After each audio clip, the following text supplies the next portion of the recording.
मी पहिल्यांदा या हॉस्पिटलमध्ये 2011 साली आली. तर 3-4 महिने रेग्युलर ट्रीटमेंट घेतल्यानंतर सरांनी मला IUIचा सल्ला दिला. तर आपल्या इथे IUI आणि IVF सेंटर उपलब्ध नसल्यामुळे सरांनी मला पुण्याला ट्रीटमेंटला पाठवले. मी 2015 पर्यंत 2 IUI आणि 2 IVF आणि 6 IUI केले. ओके. तरी सुद्धा काहीही फरक नाही पडला.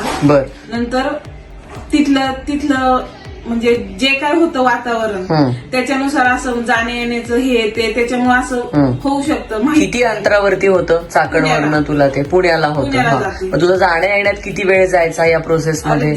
एक दिवस टोटली जायचा. ओके. आणि प्लस तर रेग्युलरचे इंजेक्शन, पहिली रेग्युलर इंजेक्शन वगैरे काहीच देत नव्हते, काहीच नव्हतं. त्याच्यानंतर मी ट्रीटमेंट स्टॉप केली. मग 2023 साली मला कळालं की आरगडे हॉस्पिटलमध्ये नेक्स्ट म्हणजे IVF सेंटर सुरू झाले. ओके. म्हणून मी 2023 साली पुन्हा आले इथं. पुन्हा आली सरांना भेटायला. सरांना ऑलरेडी माझी सगळी हिस्ट्री माहित होती सगळी तुझी. बरोबर. हो. मग सरांनी मला पुन्हा ट्रीटमेंट सुरू करण्याचा सल्ला दिला. तुझा IVFचा अनुभव कसा होता आरगडे हॉस्पिटलचा? तसा तर खूप छान. पण मी सांगते की इथे आल्यानंतर प्रत्येक गोष्ट सरांनी एक्सप्लेन करून सांगितली की ह्या ट्रीटमेंट मध्ये हे असं असतं किंवा आपले एम्ब्रोज पिकअप करणे, ट्रान्सफर करणे, किती एम्ब्रोज किती पाहिजे, त्याची क्वालिटी कशी पाहिजे, हे सगळं सरांनी सांगितलं. व्यवस्थित समजून सांगितलं, जे दुसरीकडे सहसा कोणी सांगत नाही. त्याच्यानंतर सरांनी फर्स्ट फेब्रुवारी महिन्यापासून 2025 फेब्रुवारीला ट्रीटमेंट चालू केली माझी.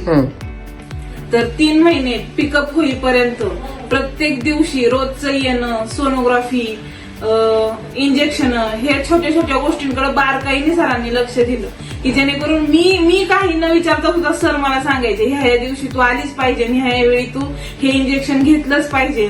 ही अशी प्रत्येक गोष्ट अशी बारकाईने हाताळतात सर. IVF ची नक्की ट्रीटमेंट तुझी कशी झाली इथे आणि तुझा 9 महिन्याचा प्रवास थोडासा मला एक्सप्लेन कर ना. तसं जर IVF बाहेर खूप कॉस्टली जातं, खूप म्हणजे खूप. जेणेकरून जे सांगतात की 70-80 हजार रुपये, तर एवढ्यात होत नाही, बाहेर तर होतच नाही. पण सरांनी जर आपल्याला हा अंदाज दिला की एवढ्या ह्याच्यात होईल, तर 100% तेवढ्या ह्याच्यात सर करतात म्हणजे करतातच.